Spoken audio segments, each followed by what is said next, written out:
Hello friends, welcome back to my channel success point. आप सबका success point पर स्वागत है।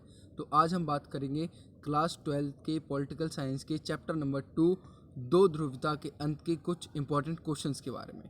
तो चलिए शुरू करते हैं।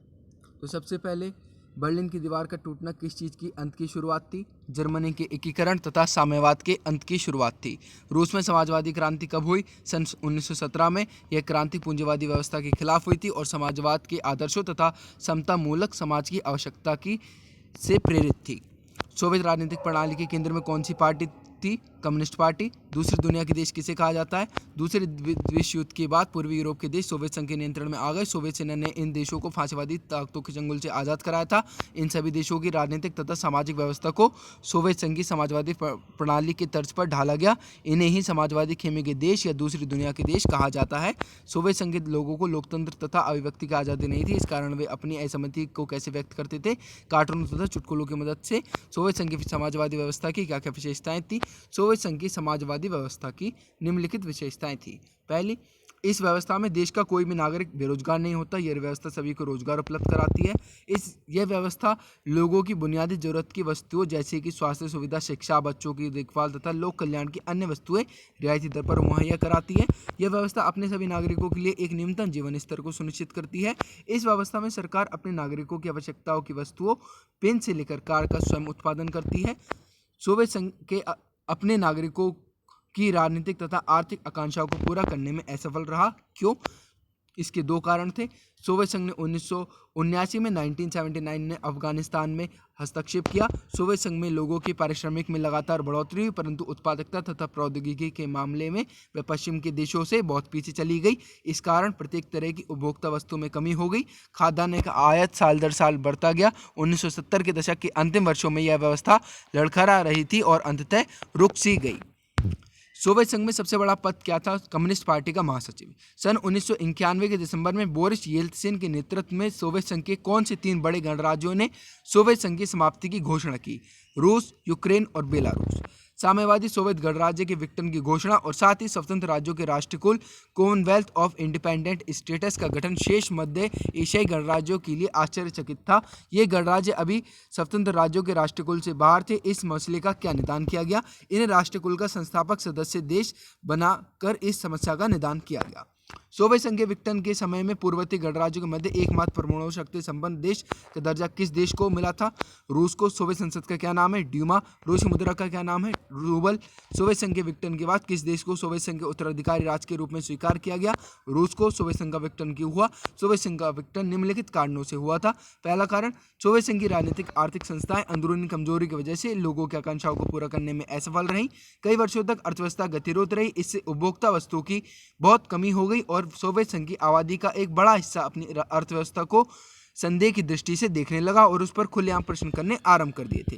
सोवियत संघ ने अपने संसाधनों का ज्यादातर हिस्सा परमाणु हथियार और सैन्य साजो सामान पर लगाया। उसने अपने संसाधनों को पूर्वी यूरोप के अपने खेमे के देशों के विकास पर खर्च किया ताकि वे सोवियत नियंत्रण में बने रहे। पश्चिमी देशों की तरक्की के विषय में सोवियत संघ के आम नागरिकों की जानकारी बढ़ी। वे अपनी राज्यव्यवस्था और पश्चिम देशों की राज्यव्यवस्था के बीच मौजूद अंतर को भांपने लगे थे।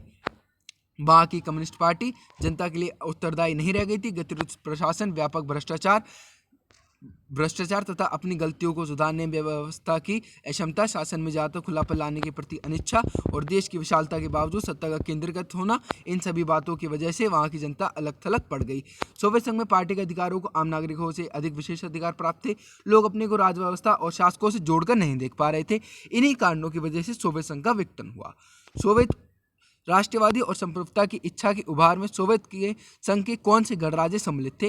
रूस और बाल्टिक गणराज्य, एस्टोनिया, लताविया और लिथुआनिया, यूक्रेन और जार्जिया। सोवियत संघ के विघटन का अंतिम और सार्वजनिक तत्कालिक कारण क्या था? राष्ट्रीय तथा संप्रभुता के भावों का उभार। सोवियत संघ के मध्य एशियाई गणराज्यों में राष्ट्रवादी आकांक्षाओं का उभार सबसे असरदार हुआ। क्यों? क्योंकि ये राज्य रूस से धार्मिक और नस्ली लिहाज से पृथक और आर्थिक रूप से काफ़ी पिछड़े हुए थे। सोवियत संघ की दूसरी दुनिया तथा पूर्वी यूरोप की सामाजिक व्यवस्था के पतन के परिणाम विश्व राजनीति के हिसाब से गंभीर रहे। इसके क्या परिवर्तन हुए या सोवियत संघ के विघटन के क्या परिणाम हुए? सोवियत संघ के विघटन के से तीन प्रकार के बड़े परिणाम हुए। प्रथम तो दूसरी दुनिया के पतन का एक परिणाम शीत युद्ध के दौर के संघर्ष के खात्मे में हुआ। वह शीत युद्ध समाप्त होने से हथियारों की होड़ का भी समापन हुआ। वह एक नई शांति संभावना का उदय हुआ। दूसरा यह कि विश्व की राजनीति में शक्ति संबंध बदल गए। शीत युद्ध की समाप्ति के बाद सिर्फ दो संभावनाएं थी, या तो बची हुई महाशक्ति का दबदबा रहेगा और एक ध्रुवीय विश्व का निर्माण होगा, या फिर कई देशों के अलग अलग समूह अंतर्राष्ट्रीय व्यवस्था में महत्वपूर्ण मोहरे के रूप में उभरेंगे, बहुध्रुवीय विश्व का निर्माण होगा। तीसरी बात यह कि सोवियत खेमे की समाप्ति का एक मतलब था कि नए देशों का उदय। इन सभी देशों को अपनी स्वतंत्र पहचान तथा पसंद है। इनमें से कुछ देश, विशेषकर बाल्टिक और पूर्वी यूरोप के देश, यूरोपीय संघ से जुड़ना तथा उत्तर अटलांटिक संधि संगठन नाटो का हिस्सा बनना चाहते थे। पूंजीवादी की ओर कदम बढ़ाने के लिए देशों को किन संस्थाओं ने कर्ज दिया? विश्व बैंक तथा अंतर्राष्ट्रीय मुद्रा कोष ने। शॉक थेरेपी से आपका क्या अर्थ है, संक्षेप में समझाइए। साम्यवाद की समाप्ति के बाद पूर्व सोवियत संघ के गणराज्य एक सत्तावादी समाजवादी व्यवस्था से लोकतांत्रिक पूंजीवादी व्यवस्था तक के कष्टप्रद संक्रमण से होकर गुजरे। रूस, मध्य एशिया के गणराज्य और पूर्वी यूरोप के ज्यादातर देशों ने पूंजीवाद की ओर संक्रमण के एक विशेष मॉडल को अपनाया गया। विश्व बैंक और अंतर्राष्ट्रीय मुद्रा कोष द्वारा निर्देशित इस मॉडल को शॉक थेरेपी अर्थात आघात पहुंचाकर उपचार करना कहा गया। शॉक थेरेपी की सर्वोपरि मान्यता की थी कि मिलकत का सबसे प्रभावी रूप निजी स्वामित्व होगा। इसके अंतर्गत राज्य की संपदा के निजीकरण और व्यावसायिक स्वामित्व के ढांचे को तुरंत अपनाने की बात कही गई।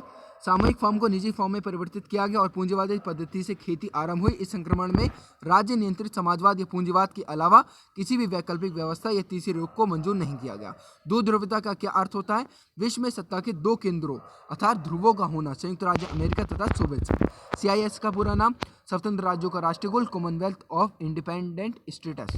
रूस के किन दो गणराज्यों में अलगाववादी आंदोलन चले? चेचन्या तथा दागिस्तान। समाजवादी सोवियत गणराज्य कब अस्तित्व में आया? सन 1917। शॉक थेरेपी के क्या परिणाम हुए? शॉक थेरेपी के निम्नलिखित परिणाम हुए। शॉक थेरेपी के कारण रूसी मुद्रा रूबल में भारी गिरावट आई। वहाँ की समाज कल्याण की पुरानी व्यवस्था नष्ट हो गई। 90% उद्योगों को निजी हाथों या कंपनियों को कम औने पौने दामों में बेचा गया, जिसे इतिहास की सबसे बड़ी गैराज सेल कहा गया। यह पूर्णतः असफल रही, जिसके कारण रूस का औद्योगिक ढांचा चरमरा गया और वहां आर्थिक विषमताएं बढ़ी और साथ ही खाद्यान्न संकट भी उत्पन्न हो गया। शॉक थेरेपी के कारण वहां माफिया वर्ग, जराइम पेशा लोगों का उदय हुआ। शॉक थेरेपी के कारण कमजोर संसद व राष्ट्रपति को अधिक शक्तियां, जिससे सत्तावादी राष्ट्रपति शासन शुरू हुआ। तेज गैस के बड़े उत्पादक देशों के नाम लिखो। रूस, कजाकिस्तान, तुर्कमेनिस्तान, उज्बेकिस्तान एवं अजरबैजान। बाल्कन गणराज्य यूगोस्लाविया किन गणराज्यों में विभाजित हो गए? वह कब? सन 1991 के बाद यूगोस्लाविया कई प्रांतों में विभाजित हो गया तथा इसमें सम्मिलित बोस्निया हर्जेगोविना, स्लोवेनिया तथा क्रोएशिया ने अपने को स्वतंत्र घोषित कर दिया। बाल्कन क्षेत्र में स्वतंत्रता की घोषणा करने वाला पहला सोवियत गणराज्य कौन सा था? लिथुआनिया। बाल्टिक क्षेत्र के कौन से गणराज्य 1991 में संयुक्त राष्ट्र संघ के सदस्य के रूप में शामिल हुए? वह कब नाटो में सम्मिलित हो गए? एस्टोनिया, लताविया और लिथुआनिया ये सन 2004 में नाटो में शामिल हुए। पूर्वी यूरोप में चेकोस्लोवाकिया किन दो देशों में विभाजित हो गया? चेक तथा स्लोवाकिया। पूर्व साम्यवादी देश और भारत के संबंध अच्छे हैं, यह किन बातों से पता चलता है? पूर्व साम्यवादी देशों के साथ भारत के संबंध अच्छे हैं, रूस के साथ विशेष रूप से प्रगाढ़ हैं, यह बात निम्नलिखित बातों से पता चलती है।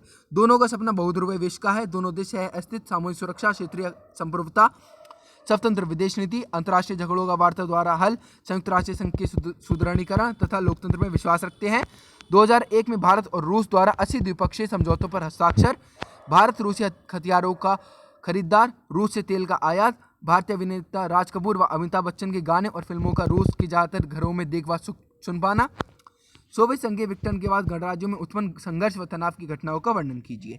रूस के दो गणराज्यों चेचन्या तथा दागिस्तान ने रूस से अलग होने की चेष्टा की और अलगाववादी आंदोलन चले। तजाकिस्तान का लगभग सारा क्षेत्र लगभग 10 वर्ष तक गृह युद्ध की चपेट में रहा। वहाँ कई सांप्रदायिक संघर्ष भी हुए। अजरबैजान का एक प्रांत उसके साथ नहीं रहना चाहता। नगर नोकराबाग अजरबैजान की बजाय अर्मेनिया में मिलना चाहता है। यूक्रेन, किर्गिस्तान तथा जॉर्जिया में शासन को उखाड़ फेंकने के लिए आंदोलन चले। जॉर्जिया की दो प्रांत जॉर्जिया से अलग होना तथा स्वतंत्र राज्य बनना चाहते हैं और वहां गृहयुद्ध की स्थिति लंबे समय से बनी हुई है। चेकोस्लोवाकिया दो भागों में बंट गया और उसके दो स्वतंत्र राज्य बने। बेशक यह प्रक्रिया शांतिपूर्ण और रही और हिंसात्मक गतिविधियां नहीं अपनाई गई। द्वितीय विश्व युद्ध के पश्चात सोवियत संघ को एक महाशक्ति बनने में सहायक किन्हीं 5 कारकों का वर्णन कीजिए। द्वितीय विश्व युद्ध के पश्चात सोवियत संघ को एक महाशक्ति के रूप में उभरा। संयुक्त राष्ट्र अमेरिका को छोड़कर सोवियत संघ की अर्थव्यवस्था शेष विश्व की तुलना में कहीं ज्यादा विकसित थी। सोवियत संघ की संचार प्रणाली बहुत उन्नत थी। उसके पास विशाल ऊर्जा संसाधन था, जिसमें तेल, लोहा, इस्पात और मशीनरी उत्पाद शामिल थे। सोवियत संघ का घरेलू उपभोक्ता उद्योग भी बहुत उन्नत था और पेन से लेकर कार तक सभी चीजों का उत्पादन वहां होता था। यद्यपि सोवियत संघ के उपभोक्ता उद्योग में बनने वाली वस्तुएं गुणवत्ता के दृष्टिकोण से पश्चिमी देशों के स्तर की नहीं थी। सोवियत संघ में सभी नागरिकों के लिए एक न्यूनतम जीवन स्तर सुनिश्चित था। सरकार लोगों की बुनियादी जरूरत की चीजों जैसे स्वास्थ्य सुविधा, शिक्षा, बच्चों की देखभाल तथा लोक कल्याण की अन्य चीजों को रियायती दर पर उपलब्ध कराती थी।